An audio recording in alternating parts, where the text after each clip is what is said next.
Also es gibt in Bolivien, habe ich letztens nochmal nachgeguckt, wohl 600 Deutsche. Die kann man natürlich dann lange suchen gehen, bei einem Land, das dreimal so groß ist wie Deutschland. Die Expat-Community insgesamt, also auch Franzosen, Italiener und so weiter, ist sehr klein. Da hier so wenig Leute sind in Bolivien, sind die Grundstückspreise auch relativ niedrig. Das Immobilienpreisniveau ist, sagen wir mal so, wie in einer deutschen Kleinstadt. Der Einzelhandel hier ist noch richtig mikroorganisiert, etwas, was man in Deutschland überhaupt nicht mehr kennt. Aber die vielen Millionen kleinen Einzelhändler und so weiter, da findet man keinen, der freiwillig Steuern zahlt, und effektiv zahlt da auch keiner Steuern. Perspektive Ausland. Der Podcast für Unternehmer und Freiberufler, die es ins Ausland zieht. Egal ob Steuerplanung, Auslandsfirmengründung oder Lifestyle-Fragen. Hier geht's jede Woche zur Sache. Und hier sind deine Gastgeber, Daniel Taborek und Sebastian Sauerborn. Wir sprechen ja jede Woche mit interessanten Menschen über interessante Länder. Und es ist schön, dass wir den Christoph heute bei uns auch haben. Schön, dass du da bist, Christoph. Wir wollen heute über ein Land sprechen, über das wir hier noch nicht so häufig gesprochen haben, Bolivien. Und du bist auch in Bolivien gerade. Wie ist denn das Wetter bei dir? Ja, ich bin in Bolivien in der Stadt des ewigen Frühlings, Cochabamba, im Zentrum von Bolivien. Cochabamba liegt in den Anden auf 2500 Meter Höhe. Und hier ist es, gut, wir sind nicht so weit vom Äquator entfernt, aber durch die Höhe ist es hier halt sehr angenehm. Ich habe hier jeden Tag so zwischen 23 und 32 Grad, auch im Winter. Aber im Moment, wir sind ja auf der Südhalbkugel in Bolivien, im Moment ist hier halt Frühlingsende, Sommeranfang. Ja, das war jetzt aber schon ein Werbeblock eigentlich, was du da gerade eingesprochen hast. Sebastian, ich habe eine Frage an dich. Bolivien ist ja jetzt ein Land, das wir eigentlich auf unserer Liste der Länder, die wir empfehlen als potenzielles Wanderland, gar nicht haben. Wie kommt denn das? Richtig, das ist bei uns bisher noch nicht so auf dem Radar gewesen. Ich glaube, wir sind bisher noch nicht dazu gekommen. Es gab bisher noch keinen konkreten Anlass, keine Gelegenheit, wahrscheinlich sich damit zu beschäftigen. Vielleicht ändert sich jetzt alles hier nach dem Gespräch mit dem Christoph. Man muss ja immer mal einen Anfang machen. Ich glaube, sein Hund sieht es genauso, ja? Genau. Ja, deswegen deine Bühne, lieber Christoph. Also wir wollen sehen, ob wir jetzt mit dem heutigen Podcast den einen oder anderen für Bolivien interessieren können. Ich meine, es gibt ja Länder, die sind so in den Medien, gehen so hoch und runter, und die hört man häufig. Wenn man an Reisebüros vorbeiläuft, dann sieht man vielleicht auch immer Angebote, was weiß ich, zum Beispiel in die Karibik und so weiter und so fort. Bolivien, woran liegt das, dass Bolivien vielleicht bei vielen Deutschen nicht so auf dem Radar ist? Ja, da habe ich auch keine Idee für. Ich kann nur erzählen, wie mir das gegangen ist. Ich bin 2014 aus Deutschland weg, dann irgendwann nach etwas Herumirren in Europa auf den Kanarischen Inseln gelandet und habe dort relativ schnell meine heutige Frau kennengelernt. Die ist Bolivianer, und ich habe die ersten Tage immer damit zu kämpfen gehabt, Bolivien nicht mit Kolumbien zu verwechseln. Und ich glaube, das liegt an der gleichen Problematik, die die beiden Länder haben. Halt das Drogenproblem. Da ist Kolumbien halt aufgrund der erheblichen Kriminalität, die da herrscht, halt immer in den Medien, und Bolivien eigentlich nie. Also ich habe da selber Verwechslungsprobleme gehabt, ganz am Anfang. Ich hatte Bolivien auch nicht auf dem Schirm vor 11 Jahren. Woran das liegt, ist mir selber auch nicht klar. Aber kann man sagen, Bolivien ist ein Urlaubsparadies ohne Urlauber oder ein Touristenparadies ohne Touristen, oder? Ja, so ähnlich kann man das sagen. Also Bolivien ist dreimal so groß wie die Bundesrepublik Deutschland. Hat mehrere Klimazonen. Im Norden das Amazonasgebiet, was es sich mit Brasilien teilt. Also das Quellgebiet des Amazonas ist halt in Bolivien. Im Süden Wüsten. Der größte Salzsee der Welt, der Salar de Uyuni, ist dort. Aber Bolivien ist touristisch fast nicht erschlossen, hat nur 11 Millionen Einwohner, eine sehr geringe Bevölkerungsdichte. Und wer also Adventure sucht, der ist in Bolivien bestens aufgehoben. Von 6000 Meter hohen Vulkanen über die Gipfel der Anden, über Naturskigebiete, über den größten See der Welt, den Lago Titicaca, den Titicaca-See, den man auch eigentlich in Deutschland kennt. Eine sehr reiche Kultur, die sowohl geprägt ist durch die spanische Kolonialzeit, wie auch natürlich durch die Inka-Kultur. Also hier kann man richtig schön Urlaub machen und hier kann man auch richtig schön leben. Aber es gibt natürlich ein paar Nachteile, zum Beispiel für euren Plan B, da reden wir vielleicht gleich noch drüber, ist Bolivien nicht so gut geeignet. Ja, das hat ja was mit den Möglichkeiten für Aufenthaltsgenehmigungen zu tun, ne? Vielleicht fangen wir einfach mal damit an. Ich meine, ist ja doch schon einfach, wichtig damit anzufangen, meine ich jetzt gerade. Das heißt, wie bist du denn selber? Du bist jetzt über deine Ehefrau dort oder wie hast du jetzt ein Visum in Bolivien? Ja, ich habe 9 Jahre in Teneriffa gelebt und dann meinte meine Frau, die seit 20 Jahren im Exil in Spanien war, sie wollte wieder gerne zurück in ihre Heimat. Ihre Eltern wären älter geworden und habe ich gesagt, mir ist das egal, ich brauche nur ein Internetkabel, da ich mich finanziell komplett im Online-Bereich bewege. Und dann sind wir halt hierhin umgezogen. Ich habe jetzt ein Visum aufgrund von Familienzugehörigkeit, sprich Ehe, bekommen. Aber machen wir es mal der Reihe nach. Also nach Bolivien kann man einreisen als Tourist 90 Tage pro Jahr. Nicht 90 Tage, dann einen Tag raus und wieder 90 Tage, sondern das ist ganz klar auf das Kalenderjahr beschränkt. Man kann also 3 mal 30 Tage zum Beispiel kommen. Aber in anderen Ländern kann man dieses Problem mit 90 Tagen, 3 Monaten häufig dadurch umgehen, dass man mal kurz ausreist und wieder einreist. Das ist in Bolivien nicht so und ich hatte während meines Prozesses der Aufenthaltsgenehmigung auch Gelegenheit, mal meine eigene Akte digital am Bildschirm zu sehen. Die wissen ganz genau, in welcher Sekunde ich ein- und ausgereist bin. Also Bolivien ist von der Administration her in wesentlich größerem Maße durchdigitalisiert als Deutschland. Man kann also für 90 Tage einreisen und wenn man länger bleiben will, muss man halt eine Aufenthaltsgenehmigung, eine Permanentia beantragen und die gibt es für 1, 2 oder 3 Jahre und dafür gibt es unterschiedliche Gründe, angefangen vom Studium, über familiär, über Arbeitsverhältnis, über ich bin Rentner, kann mein Einkommen nachweisen, bis hin zu ich möchte mich in Bolivien selbstständig machen. Da gibt es noch eine große Palette. Das Verfahren in sich ist ein bisschen kompliziert, das ist in anderen Ländern aber auch. Man muss alle möglichen Dokumente besorgen, man muss einen Kontoauszug vorlegen, man muss eine notarielle eidesstattliche Versicherung über sein Einkommen abgeben. Man muss zum Amtsarzt, dass man keine Tuberkulose hat und so. Also wenn man Spanisch spricht, so wie ich, dann kann man das alles ohne irgendwelche Hilfe erledigen. Dann geht man halt zum Ausländeramt, fragt man, wo ist das Ausländeramt? Oder dann sagt ein Taxifahrer, ich will zum Ausländeramt, dann bringt der einen dahin. Dann gibt es da Merkblätter und dann arbeitet man das eben der Reihe nach ab. Ich hatte da aufgrund eines Dokumentenfehlers erhebliche Probleme, auf die will ich aber jetzt nicht eingehen. Die Bolivianer sind also, was die Bürokratie angeht, super penibel. Da ist auch keine Bestechung möglich. Das ist alles so organisiert, dass das sehr fair und sehr sauber abgeht. Also kann jeder, wer Spanisch spricht, kann das selber durchmachen.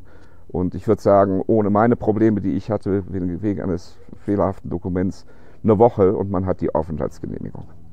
Kosten, alles in allem mit Amtsarzt und so weiter, 400 Euro in etwa für 3 Jahre. Danach, letzter Nachsatz noch, hat man diese ersten 3 Jahre das Problem, dass die Aufenthaltsgenehmigung verfällt, wenn man länger als 90 Tage aus dem Land ist. Auch hier wieder auf das Kalenderjahr bezogen. Wenn ich also 3-mal einen Monat ausreise, ist meine Aufenthaltsgenehmigung in Gefahr. Und das geht bei denen automatisiert, alles digitalisiert, die merken das. Und deswegen zum Beispiel ist das also kein Land für euren Plan B, weil hier muss man tatsächlich anwesend sein, wenn man die Aufenthaltsgenehmigung haben möchte. Und ich kann als Familienangehöriger mich nach 2 Jahren einbürgern lassen. Und wer 3 Jahre eben hier war, mit maximal 90 Tage Ausreise pro Jahr, kann sich dann nach 3 Jahren einbürgern lassen.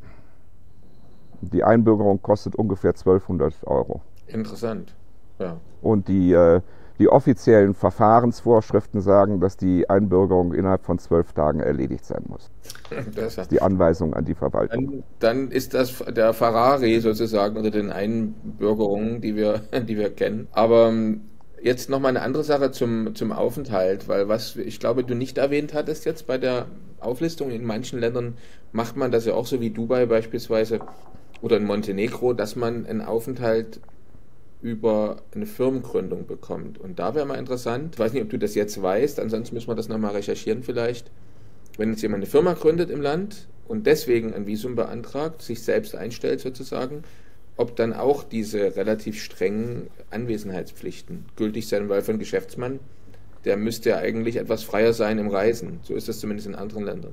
Ja, ich meine, keine Ahnung. Also mit dem Thema Business-Visum habe ich mich jetzt nicht so beschäftigt. Ich habe mich aber mit der Thematik insgesamt ausführlich beschäftigt, weil mich das einfach auch interessiert. Ich habe dazu ist mir nichts zu aufgefallen, als eine Möglichkeit, in Bolivien eben Aufenthalt zu bekommen. Sicher bekommt man eine Aufenthaltsgenehmigung, wenn man hier unternehmerisch aktiv ist.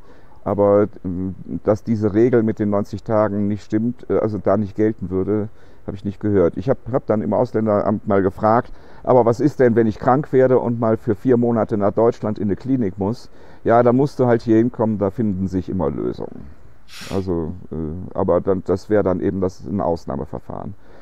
Ein Unternehmen in Bolivien gründen, ich habe es noch nicht gemacht.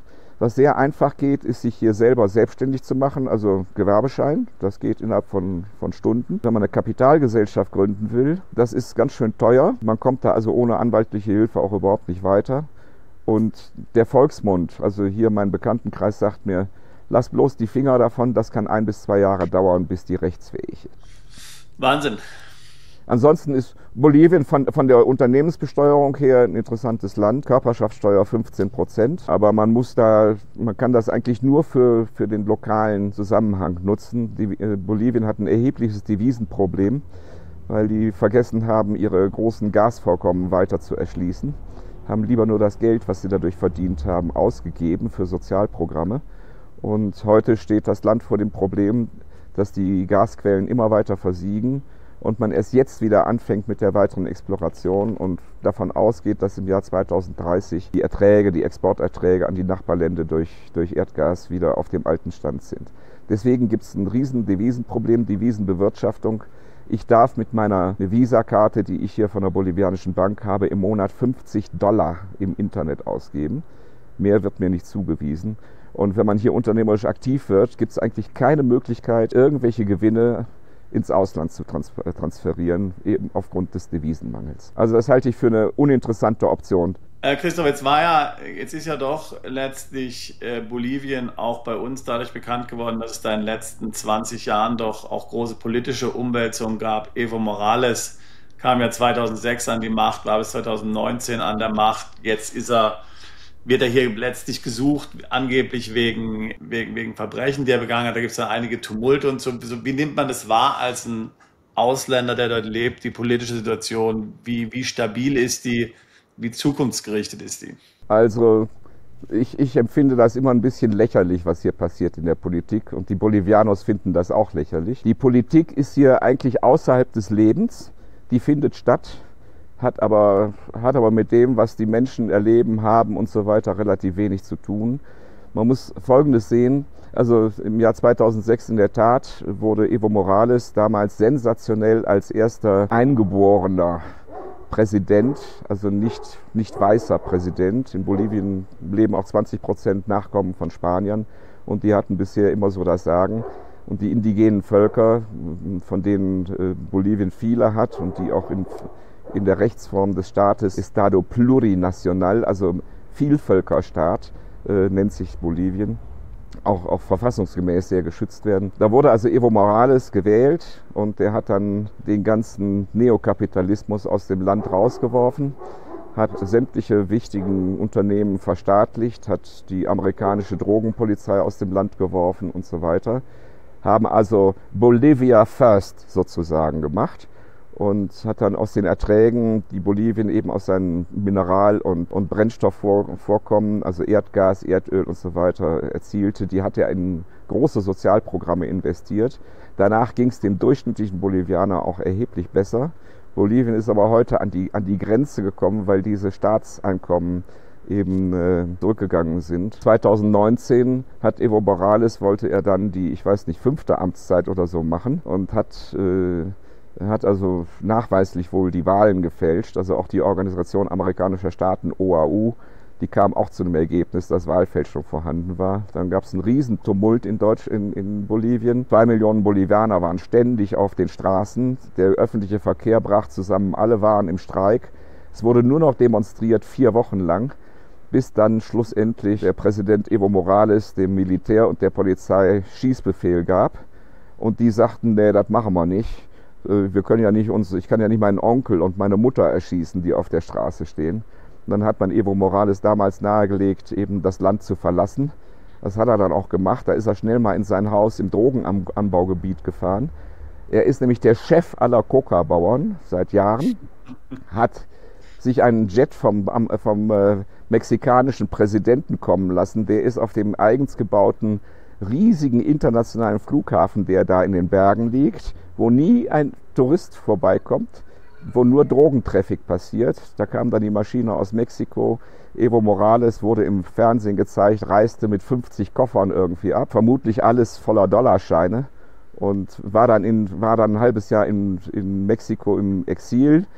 Dann wollten sie den da nicht mehr haben, dann ist er nach Argentinien, und von Argentinien hat er sich dann wieder reingefriemelt nach Bolivien, war die letzten Monate jetzt super aktiv in der Politik mit der Forderung, dass er wieder Präsidentschaftskandidat werden möchte. Nämlich im nächsten Jahr sind Präsidentschaftswahlen. Die Verfassung sagt ganz klar, dass das nicht möglich ist, weil wie in Deutschland kann man auch eigentlich nur nochmal, also ein zweites Mal und mehr nicht. Und deswegen wurde dann in Bolivien, die ganzen Anhänger von Evo Morales haben sämtliche Fernstraßen blockiert. Also gerade hier um Cochabamba herum. Cochabamba war 6 Wochen lang abgeschnitten von der Außenwelt. Man kam nur noch mit dem Flugzeug rein und raus. Es wurde eine Luftbrücke für wichtige Dinge wie damals nach Berlin aufgebaut. Medikamente wurden eingeflogen und so weiter. Und das hat sich aber inzwischen alles jetzt normiert, nachdem also Haftbefehl erlassen wurde. Man hat sich also tatsächlich jetzt entschieden, nach vielen Jahren Haftbefehl gegen Evo Morales zu erlassen. Und seitdem ist Ruhe. Jetzt ist er abgetaucht wegen Verführung Minderjähriger, wegen Vergewaltigung und so weiter. Also gegen den laufen zahllose Ermittlungsverfahren. Und das Thema ist jetzt wohl wahrscheinlich durch. Ansonsten, der Bolivianer sagt immer, ja, ich höre das im Radio, aber mich interessiert das nicht. Also ist in Deutschland ja auch so ähnlich, ne? Es passiert ja eigentlich nichts, also durch die Straßenblockaden, die vor 4 Wochen geändert haben, wo wir also hier per Luftbrücke versorgt wurden. Das Leben lief völlig normal. Das Einzige, was passierte, das Kilo Hähnchenfleisch kostete nicht mehr 17 Bolivianos, also 2,50 € ungefähr, sondern stieg auf 40 €, 40 Bolivianos.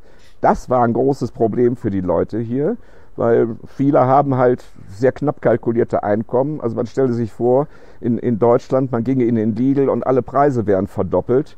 Da hätte natürlich auch jeder ein Problem mit. Aber ansonsten, die Lage ist hier seit Jahren stabil. Hier werden keine Waffen gezogen, hier gibt es keinen Bürgerkrieg und nichts. Hier passieren so seltsame Sachen. Der aktuelle Präsident Luis Arce hat sich vor 3 Monaten mal, um das Interesse wieder auf ihn zu zielen, hat er mal einen Autogolpe, also einen selbstgemachten Staatsstreich inszeniert. Da ließ er das Militär bei sich vor dem Präsidentenpalast vorfahren und so weiter. Da war ein Riesenaufstand, aber 2 Tage später war klar, hat er selber gemacht. Also solche Spielchen passieren hier. Ist eigentlich alles nett und sympathisch. Also ich sage mir immer nur, wenn du hier unterm Radar bleibst, dann passiert dir überhaupt nichts, dann ist die Lage ruhig. Also politisch stabil. Politisch permanent unstabil auf seine persönliche Art und Weise und von daher wieder stabil. Klingt sehr spannend, ja. Damit hat ja auch direkt zu tun die Frage nach der Kriminalität, also überhaupt die Sicherheit im Land. Ich fühle mich hier absolut sicher. In Teneriffa bin ich 5-mal auf der Straße ausgeraubt worden in 9 Jahren. Des Abends haben sie mir Handy geklaut, Portemonnaie geklaut und so weiter. Wenn ich das hier erzähle, dann sagt meine Schwiegermutter zum Beispiel, das gibt's hier nicht, habe ich noch nie gehört. Hier werden keine Leute auf der Straße ausgeraubt. Auf dem Markt, dem größten Markt Südamerikas, der Cancha, also das ist ein Erlebnis, das gibt's nirgendwo. 8 mal 8 Kilometer, nur Geschäfte nebeneinander. So in Art eines arabischen Souks ein bisschen, aber moderner. Da gibt's natürlich Taschendiebe und so weiter, die ziehen einmal das Portemonnaie in dem Gedränge, das da herrscht, aus. Da muss man halt darauf vorbereitet sein. Das passiert aber auch überall anders auf der Welt. Und ansonsten ist das hier, also die Sicherheit im Land ist sehr groß. Ab und zu wird mal jemand ermordet, dann stellt sich heraus, Hintergrund Drogenhandel. Das ist halt ein spezielles Subjekt, da habe ich nichts mit zu tun. Solche Leute kenne ich auch nicht, deswegen berührt mich das auch nicht. Hier steht zum Beispiel vor jeder Bank den ganzen Tag ein Polizist. Und vor jedem Geldautomaten steht auch ein Polizist. Und zwar mit Waffe. Die passen auf. Und dadurch ist eine hohe Präsenz an Polizei und Militär im Land. Die sind alle bewaffnet, alle freundlich und so weiter. Da traut sich keiner, irgendwelche schlechten Sachen zu machen. Ist also alles bestens organisiert hier. Also sicher. Jetzt, wie ist denn das in Bolivien? Also wie sehr sind denn die so an internationale Standards angebunden? Also ich sage mal so Informationsaustausch, Copyright. Also ich entsinne mich zum Beispiel, ich habe ein paar Jahre im Iran gelebt und wenn man da am Flughafen angekommen ist, oder in irgend so ein Shoppingcenter gekommen ist, da lagen dann die neuesten Hollywood-Blockbuster, natürlich alle perfekt synchronisiert für 2 Euro sozusagen zum sofort kaufen. Alle Bücher, Neues gerade auf den Markt gekommen, aber natürlich in einer nicht genehmigten, sehr, sehr guten Übersetzung und so weiter und so fort. Wie kann man sich das dort vorstellen bei euch?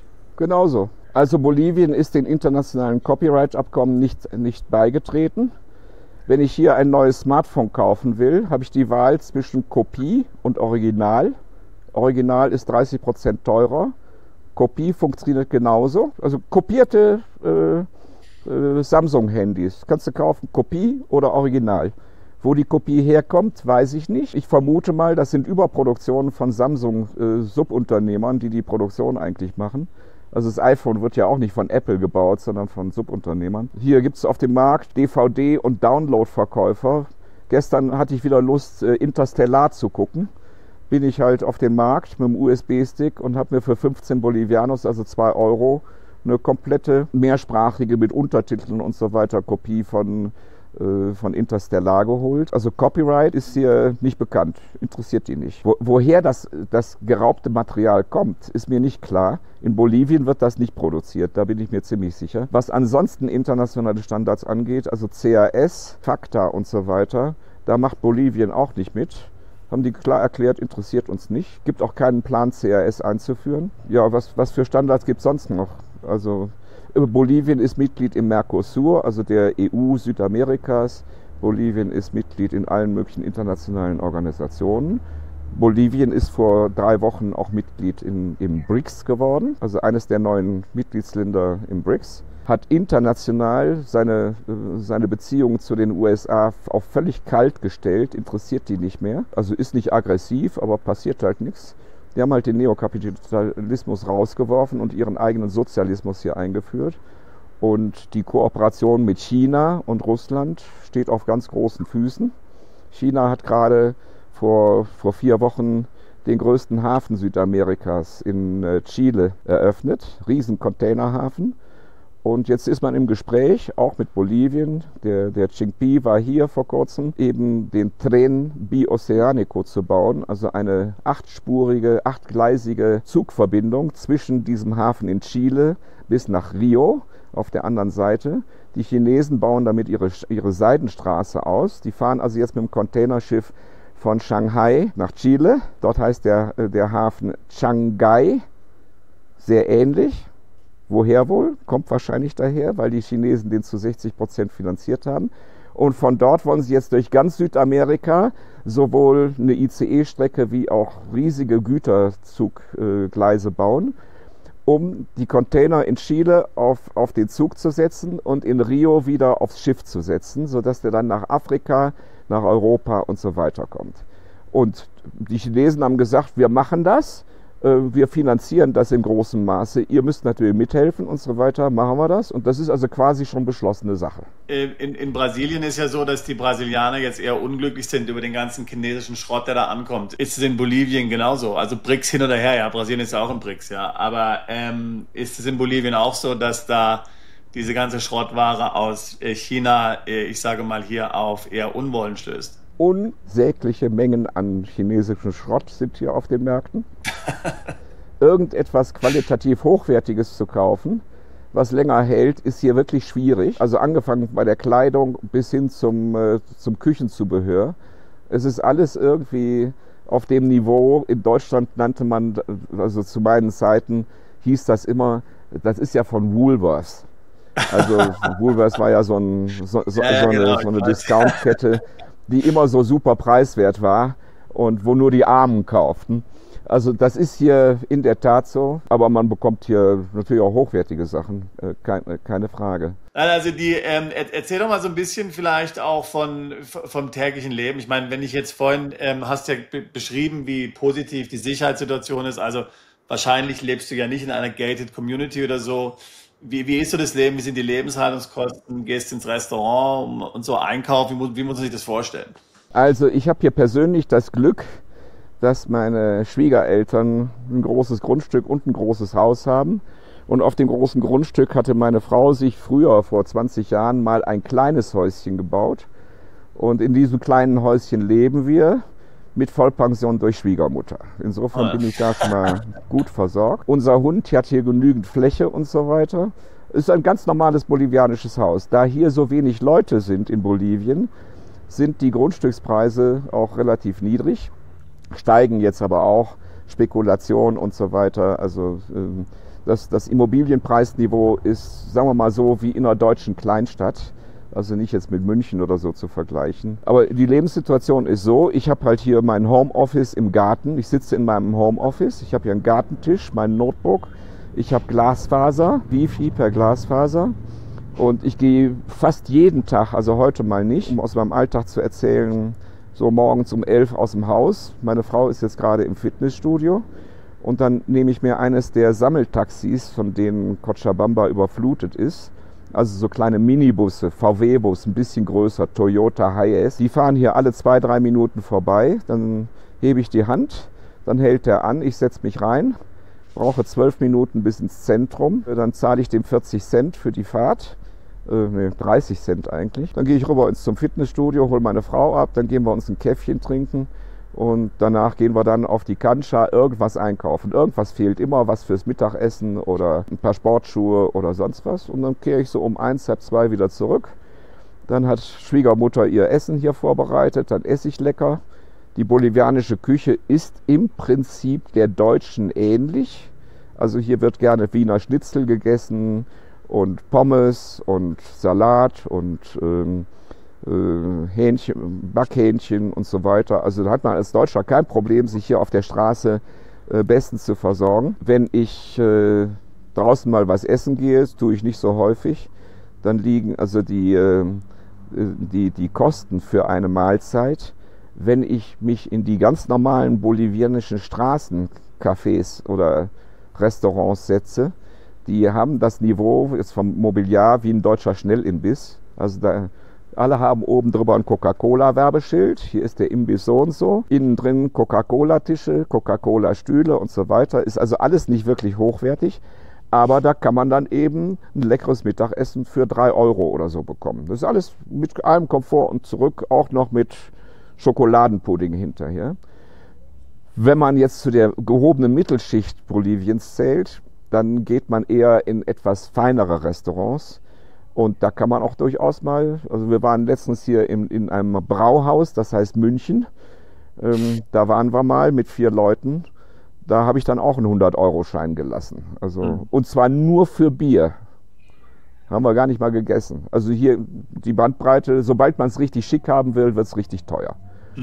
Aber braucht man ja nicht, weil man bekommt es also wirklich an jeder Straßenecke. Und wenn man also in der Stadt ist, an jeder Ecke kann man irgendwie ein Wurstbrötchen essen oder irgendwas mit Eiern oder einen frisch gepressten Orangensaft trinken oder eine Scheibe Melone kaufen und so weiter. Also der Einzelhandel hier ist noch richtig mikroorganisiert, etwas, was man in Deutschland überhaupt nicht mehr kennt. Jeder Bolivianer verkauft hier irgendwas. Also gut, es gibt die sind Beamte und arbeiten in der Amtsstube. Es gibt andere, die sind Angestellte bei Unternehmen. Aber dann gibt es auch eben sehr viele, die im Einzelhandel tätig sind. Und die haben dann ein Geschäftchen, das ist 2 Quadratmeter groß, das ist normal hier. Ist vollgepackt bis oben, zum Beispiel nur mit Strümpfen. Und die verkaufen den ganzen Tag nur Strümpfe und leben gut davon. Aber ohne Spanisch kommst du da wahrscheinlich nicht zurecht, oder? Du musst Spanisch können. Also, Es gibt in Bolivien, habe ich letztens nochmal nachgeguckt, wohl 600 Deutsche. Die kann man natürlich dann lange suchen gehen, bei einem Land, das dreimal so groß ist wie Deutschland. Die Expat-Community insgesamt, also auch Franzosen, Italiener und so weiter, ist sehr klein. Es gibt also ganz wenige Ausländer hier nur. Überhaupt nicht zu vergleichen mit dem Vielvölkerstaat Deutschland. Also wenn man hier kein Spanisch spricht, ist man schlichtweg aufgeschmissen.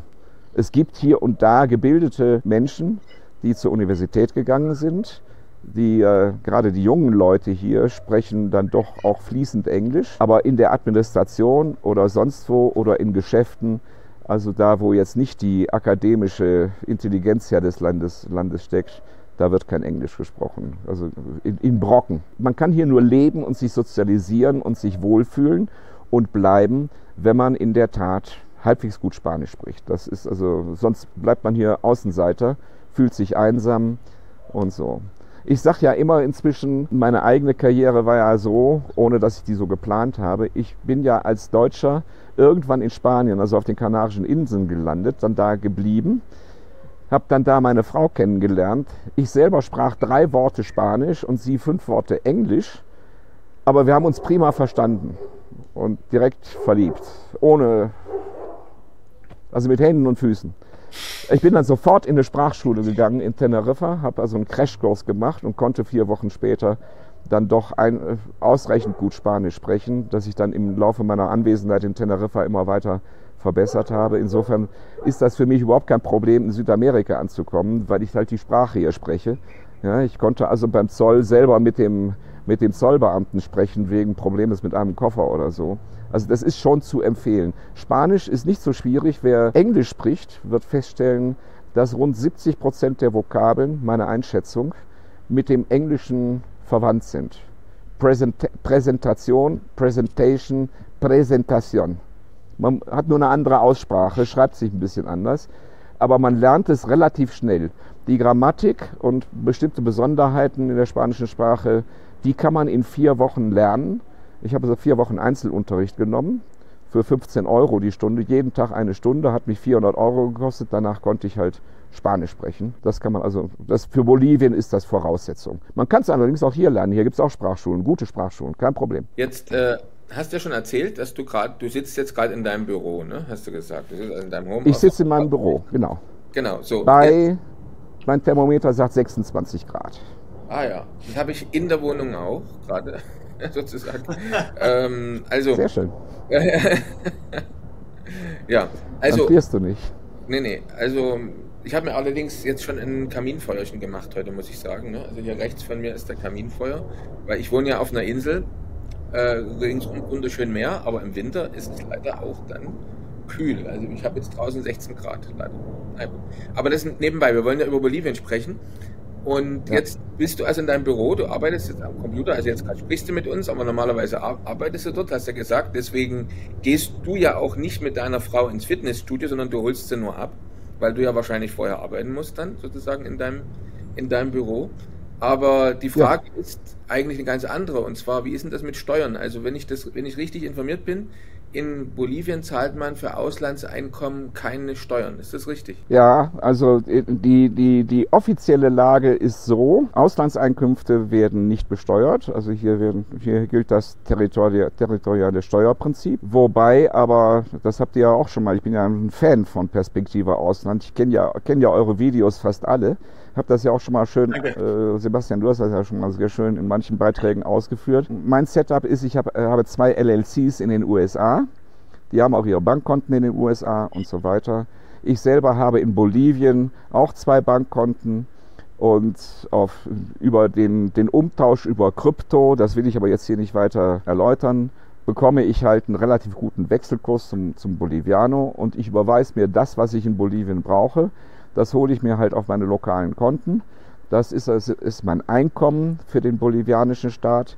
Ich habe auch angegeben, dass ich eben Rentner bin und meine Einkünfte auf meinem Rentnerbankkonto nachgewiesen und bin da also unterm Radar. Aber es ist natürlich so, indem ich hier täglich meine Arbeit mache mit meinen E-Commerce-Geschichten und so weiter, also in meinem Office sitze, erzeuge ich ja die Leistung für mein Unternehmen in den USA. Also ich bin in einem Freelance-Verhältnis zu meiner US-LLC letztendlich.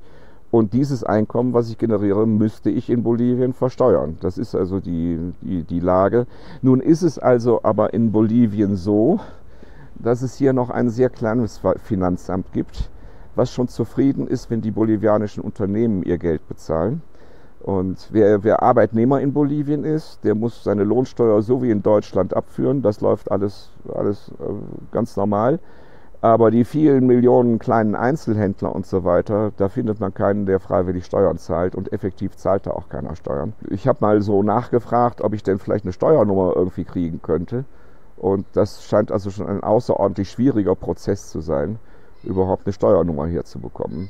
Also die Finanzverwaltung, sagen wir mal so, ist noch sehr entwicklungsbedürftig, und de facto bleibe ich auch in so einem Graubereich. Die haben es mir aufgrund meines Alters sofort geglaubt, dass ich Rentner bin, damit war gut. Und da ich hier auch keine Millionen nach Bolivien bewegen werde, sondern nur das, was ich eben zum täglichen Leben brauche, also ich bewege im Moment 600 € im Monat nach Bolivien, und damit bin ich also steuerfrei. Also meine LLC,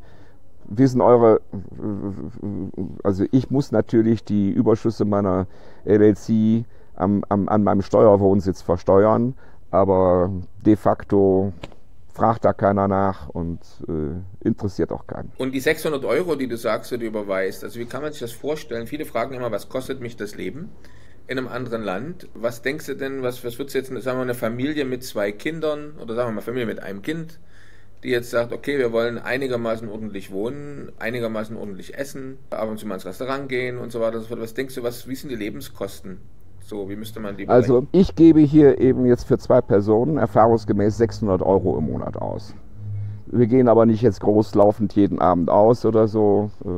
Also 600 € für Lebensmittel, Internet, Mobiltelefone, Mobilität und so weiter. Ich habe auch kein Auto hier, lohnt sich überhaupt nicht. In die City von Cochabamba darf man nur einmal in der Woche reinfahren, weil die ist gesperrt. Abhängig davon, welche Endziffer das Kennzeichen hat, darf man einen Tag in der Woche in die City fahren. Ja, damit ist die City schön autoleer. Man kriegt immer einen Parkplatz an dem Tag, aber 6 Tage in der Woche darf man sowieso nicht rein. Muss man also außerhalb parken und dann reinlaufen. Dann nehme ich mir lieber das Sammeltaxi hier und spare mir die Kosten für ein Auto. Lohnt sich überhaupt nicht. Auto braucht man also nur, wenn man raus aufs Land will. Hier gibt es aber auch ausreichende Autovermietungen. Wenn ich mal rausfahren will, dann miete ich mir ein Auto zu international üblichen Preisen. Kostet hier genauso viel wie in Deutschland oder in Teneriffa. Hier gibt es auch Hertz und Sixt und so weiter, also kein Unterschied.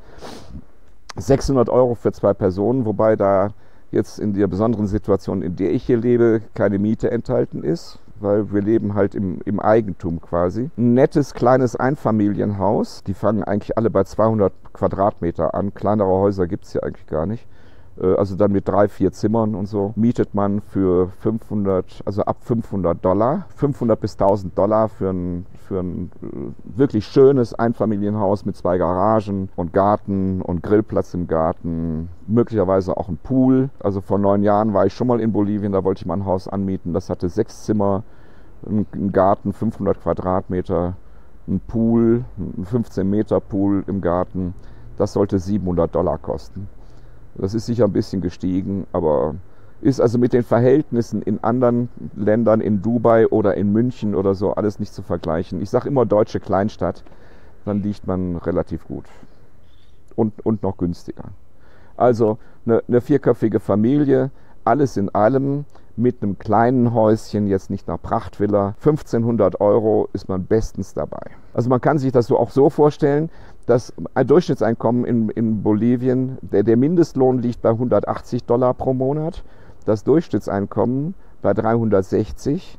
In der Regel arbeiten beide Partner in einer Familie, haben sie also 720 €. Damit lebt eine ganze Familie hier. Ja, die leben auch in Einfamilienhäusern. Es gibt natürlich jetzt auch Leute, die mehr in Richtung Mittelschicht und obere Mittelschicht gehen. Die haben dann mehr zur Verfügung. Hier gibt es also auch Luxusvillen in meiner Nachbarschaft. Da denkst du, das kann ja nicht sein. Die haben 8 Zimmer und ein Grundstück von 5000 Quadratmetern im Eigentum. Ne? Das gibt's alles. Nächste Frage. Nächste Frage, ja. Gesundheitsversorgung, wie sieht denn das aus? Also im Prinzip sind ja immer die zwei, weil wir hatten ja gesagt, Kosten für Familie mit Kind, und Familie mit Kind fragt immer Schule, Arzt. Das ist immer so. Ja, ja klar. Also Schule, deutsche Schule gibt es hier nicht. Ich glaube in Santa Cruz de la Sierra, also der größten Stadt Boliviens, dem Wirtschaftszentrum und internationalen Flughafen im Osten Boliviens, ich glaube, da gibt es eine deutsche Schule, weil da die 600 Deutschen, die leben fast alle da. Aber in Cochabamba gibt es eine große internationale Schule nach US-Standards, also amerikanisch, da wird Englisch unterrichtet. Und ansonsten lernen die Bolivianer auch in ihren normalen Schulen. Die sind auch alle gut gebildet, können auch alle lesen und schreiben. Vorausgesetzt, man spricht eben Spanisch, kann man durchaus das lokale Bildungssystem nehmen. Bolivien hat 50 Universitäten, man glaubt es nicht. Und zumindest nach der offiziellen Statistik müssten 30% der Bolivianer an der Universität eingeschrieben sein. Das halte ich für ein Gerücht, aber hier in Cochabamba gibt es 4 Universitäten. Die haben auch alle ein paar tausend bis 10.000 Studenten. Große Problem Boliviens ist, wenn man hier Abitur gemacht hat oder wenn man hier irgendwas studiert hat, die Abschlüsse werden international nicht anerkannt, weil Bolivien sich eben, so wie beim Copyright, auch an diesen Dingen nicht so richtig beteiligt hat. Man muss sich dann sein bolivianisches Abitur im Ausland eben anerkennen lassen. Meine Frau, Sonja, hat ihr bolivianisches Abitur in Spanien dann eben anerkennen lassen. Gleichwertigkeit und so weiter. Das geht aber. Also das dauert halt nur, kostet ein bisschen Geld, ist ein bisschen anstrengend. Also wenn man jetzt einen amerikanischen Highschool-Abschluss hat, den muss man in Deutschland nicht groß anerkennen lassen, glaube ich. Das ist der Haken dabei. Oder wenn man Medizin in Bolivien studiert hat, wird das unter Umständen nicht anerkannt. Muss man nochmal 2 Semester in Deutschland nachstudieren, um eben seine Approbation zu bekommen. Also soweit zum Bildungswesen. Die Bolivianer sind, also hier gibt's, ich kenne keinen, der nicht schreiben kann. Auf dem Land mag das sicher noch sein, dass es also Leute gibt, die Analphabeten sind, ältere gerade. Gesundheitssystem wurde in den letzten 20 Jahren hier erheblich ausgebaut. Es gibt also ein kostenloses öffentliches Gesundheitssystem. Das hilft aber nur wirklich in den Basics. Sobald man eine Operation braucht oder sonst irgendwas, ist man im Bereich der Privatkliniken angelangt und da kann das sehr teuer werden. Also man kann nach Bolivien eigentlich nur einreisen, wenn man eine gute internationale Krankenversicherung hat. Also als Tourist natürlich mit einer Reisekrankenversicherung, aber wenn man hier leben will, so wie ich, also ich habe eine internationale Krankenversicherung, also eine private internationale Krankenversicherung für mich und meine Frau. Sollte jetzt hier in den Kliniken irgendwas nicht funktionieren, würde ich dann auch im Notfall ausgeflogen nach Rio oder nach irgendwo hin. Also ohne das geht es hier nicht. Es gibt lokale private Krankenversicherungen, die nutzt die Bevölkerung hier. Aber die sind alle, das ist alles grenzwertig. Also deswegen, also Gesundheitssystem hat ja auch was mit Lebenserwartung zu tun. Die Lebenserwartung in Bolivien ist eben 12 Jahre geringer als in Deutschland. Und das liegt auch an diesen Umständen. Also wenn man hier halt einen Herzinfarkt hat, dann ist die lokale Gesundheitsstation Neubau hier bei mir um die Ecke. Alles sauber, alles klasse, nette Ärzte und so weiter. Aber die sind mit einem Herzinfarkt einfach überfordert. Die haben da gar nichts für. Ne? Das ist also, da kann man sich aber absichern mit einer internationalen Krankenversicherung. Ich fühle mich hier völlig in Ordnung und sollte mir irgendwas passieren, bin ich nicht weit weg vom Flughafen und dann würde ich halt ausgeflogen irgendwie nach Brasilien in eine Klinik oder so. Du hast an alles gedacht. Ja, was vermisst du denn eigentlich? Also ich sage mal, dir gefällt es ja sehr in Bolivien. Ja, das Wetter ist schön, die Preise stimmen. Also was ich jetzt vermissen würde, wäre das Meer zum Beispiel. Ne? Ich kann mir kaum viel hinzuziehen, wo ich nicht Meer in der Nähe habe. Aber gibt es bei dir noch irgendwas, was du vermisst? Ja, also das mit dem Meer, Daniel, habe ich auch gedacht, als das mit Bolivien auf mich zukam, weil in Teneriffa hatte ich ein schönes Zuhause, nur 200 Meter von einem Natursandstrand entfernt, an dem keine Touristen waren. Wahrscheinlich der einzige Strand auf ganz Teneriffa, wo ich jeden Tag schwimmen gegangen bin, mit meinem Hund gespielt habe und so weiter. War nur 3 Minuten zu Fuß. Und ich hatte von meinem Balkon halt immer den Blick auf den gesamten Atlantik und ich weiß nicht, wie viele Stunden ich da gestanden habe. Das stellte ich mir sehr schwer vor, ohne Meer weiterzuleben. Aber ich muss sagen, bisher habe ich es nicht vermisst. Manchmal denke ich dran, wie schön es war, aber hier gibt es eben andere Sachen, die schön sind. Hier ist zum Beispiel alles grün, was in Südteneriffa nicht der Fall ist. Und wenn ich an den Strand will, dann mache ich das eben so wie alle hier.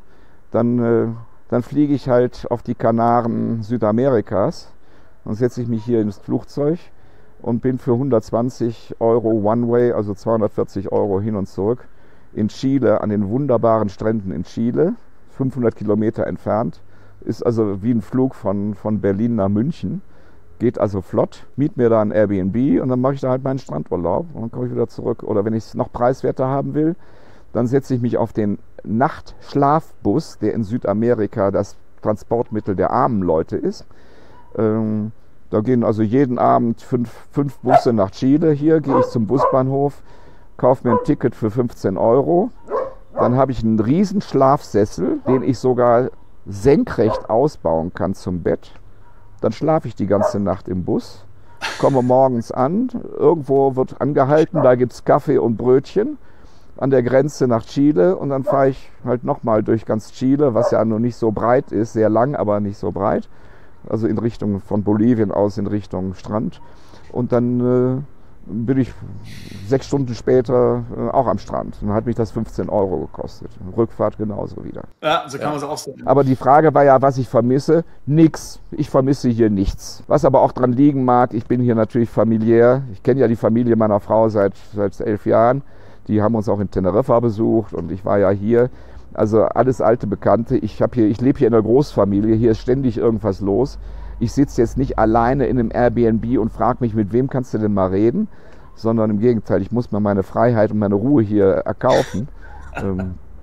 Umfeld alles gut, alles bestens. Mein Päckchen Zigaretten kaufe ich mir übrigens immer hier in der Nachbarschaft. Also in Bolivien gibt es den guten alten deutschen Kiosk. Der ist ja auch, glaube ich, überall inzwischen tot. Den gibt es hier noch alle 100 Meter. Alle 100 Meter ist ein Kiosk. Da kann ich mir eine Cola kaufen, Päckchen Zigaretten, Brötchen, Shampoo, all das, was der Haushalt so braucht. Knoblauch haben die auch. Ne? Also so wie Mutter früher sagte, kleine Erna, lauf mal schnell zum Kiosk und hol mal Butter oder so. Das ist hier ganz normal. Also Versorgung ist sehr gut. Das Päckchen Zigaretten kostet in Bolivien übrigens nur 12 Bolivianos. Das ist also 1,40 Euro für ein Päckchen Zigaretten. Kostet in Deutschland, glaube ich, inzwischen 10 Euro. Ich muss es irgendwann mal aufgeben, aber noch hänge ich dran.